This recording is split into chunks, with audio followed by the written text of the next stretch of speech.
What's up, everybody? It's So Broke here, and I got a new kind of video for you guys today.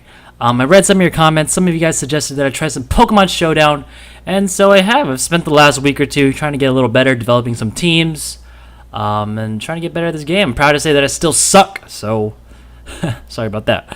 Anyway, let's check out a team that I made that I used for this battle.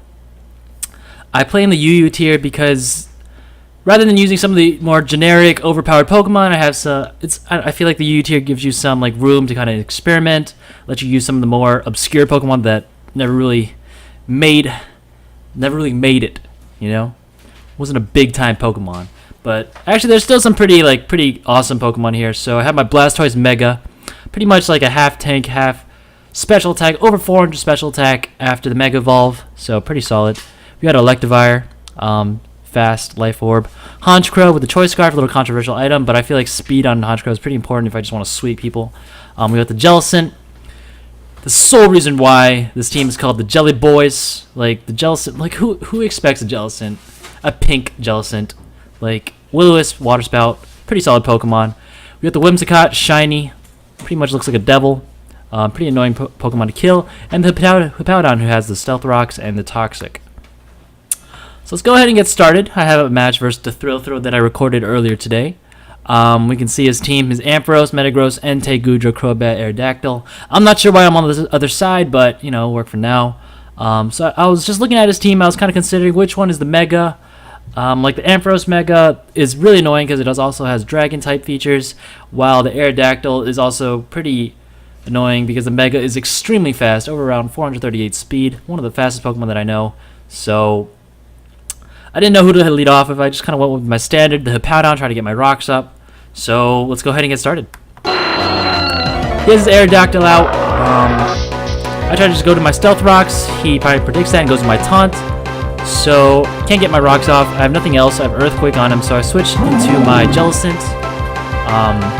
He puts out his own rocks. At this point, I know Aerodactyl is a pretty physically strong Pokemon, so I try to get my Will-O-Wisp up on him, but he switches into his Goodra.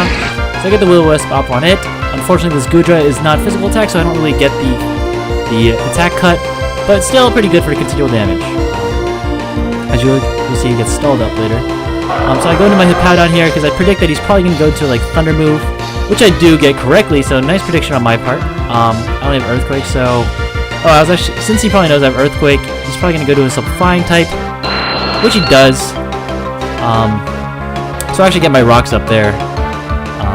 At this point, he goes for the Tailwind, and I get my Toxic off pretty nice, since this Aerodactyl hasn't even attacked me yet. I'm like, what's going on?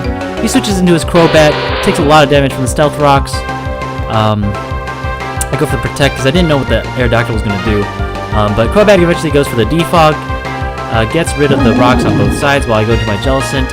I know that Crobats are pretty scared with the Brave Birds, so I kind of wanted to get a Will-O-Wisp on it. But that's not the case, because he U-turns into his Entei. So a nice prediction on his part. The Will-O-Wisp fails. At this point, I'm pretty sure this Entei might have some crazy Thunder move. I wasn't sure, and so I just switched into my Hippowdon. Entei goes for Stone Edge, and which is pretty resistant from the Hippowdon. So pretty good switch on my part. He knows that Earthquake will be super effective on him, and he thinks I'm probably going to use Earthquake. So he goes into a flying Pokemon here, Crobat. And I take this time to get my Stealth Rocks up again. At this point, I'm like, he's probably going to defog, get rid of the rocks, and I wanted to take advantage of this time to go into a stronger Pokemon and try to just knock out this Crobat once for all. But no, he goes for the Brave Bird and knocks out 51% of my Blastoise HP and the extra 6% from the Sandstorm, so I know I can't take another Brave Bird, but pretty sure my Electivire can. So I go into my Electivire. He takes the Brave Bird, 40%, down to 50. Down to 55 with the Sandstorm. I know you can take another one if needed. And I have Ice Punch on this Electivire, so I was waiting to kill this thing. But he switches out into his Ampharos, who takes the Ice Punch for around 40%. At this point, I was just going to finish it off with Electivire. I know it's faster, but he actually switches into his Metagross, who takes the Ice Punch. Electivire is going to die to his Life Orb. Sorry for abusing you, Electivire. But he goes down. I'm like, what's going to be good against this Metagross? I figure I can go into my Whimsicott and try to taunt him because he might be one of those defensive Metagrosses because he took nothing from that last attack. but unfortunately not. He ice punches me, super effective into the face. So I know he's probably not going to be like a dual screener. He goes for the pursuit, interesting attack on Metagross. I'll go into my Jellicent. At this point, he probably thinks I'm going to Will-O-Wisp him, so he actually switches into his Crobat, which takes a hell of a damage from Crobat, and I get the full HP Water Spout. Great prediction on my part. Water Spout does more damage while Jellicent's at full HP. He sends out his Ampharos down to 37. I'm like, why don't I sneak another Water Spout? He probably thinks I'm going to change, so I actually get the Water Spout off. Well, he does an Agility, predicting my switch, and I actually just take a Thunderbolt here and finish the Ampharos off with a Nightshade. So Jellicent putting in the work, knocking out the Crobat and their Ampharos, two huge threats on his team. That's why we're the Jelly Boys, man. That's why we're the Jelly Boys. He goes into his Burn Goodra. At this point, Jellicent has pretty much fulfilled its role. So Jellicent, you can go chill in your Pokeball. You did a good job. I know I can outspeed this Goodra with my Honchkrow, so I just put him in. And I decided to Brave Bird, and he actually takes it. I'm not sure why he didn't switch out to his Metagross to take that Brave Bird. Probably one of the bigger mistakes of the match. But I get my Moxie boost and my speed reduction. This Entei. Actually, he double switches here. Goes into his Aerodactyl. I'm like, what the heck? And I ended up going to my Hippowdon to try to counter that Entei. So I guess he might have me at position he wants. But I'm not sure, as we'll see, because his Aerodactyl has no freaking attacks. I go for the Protect. He goes for the Taunt. Apparently I can protect myself from taunts. New fact of the day.